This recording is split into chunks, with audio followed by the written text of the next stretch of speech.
Hello，我係蘇蘇啊！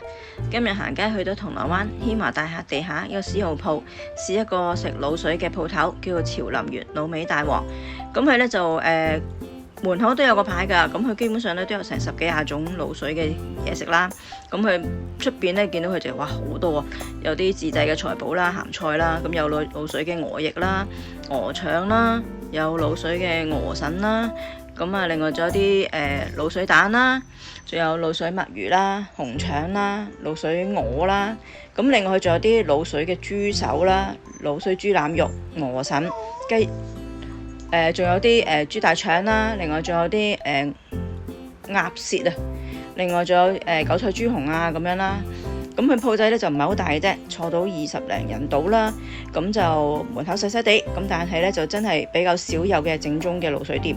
咁就客飯大多數都係60-70蚊到。咁如果你雙拼嘅話咧，就要睇高嘅一個為準啦。咁我哋就叫咗個蠔仔粥細嘅58蚊。咁雖然細咋，但係佢都好多㗎，份量都夠嘅。咁蠔仔都幾大粒啦。咁同埋咧佢就真係始終潮州粥啦，就米同水咧就分開嘅。咁有啲芫茜啦，咁食落都幾香口嘅。咁另外仲叫咗個滷水嘅雜品拼盤，就細嘅108蚊。咁佢咧就有啲豬耳啦，有紅腸啦、滷水蛋啦、滷水腩肉啦，仲有滷水嘅豬大腸啦。咁另外墊底有滷水豆腐嘅。咁因為都幾中意食豆腐啊，咁所以我哋額外咧就叫多咗一個叫做滷水豆腐。咁你見佢都幾大，同埋望落去都幾滑捋捋。咁就個蠔仔粥都唔細嘅，咁所以都夠食嘅。咁埋單咧都係196蚊。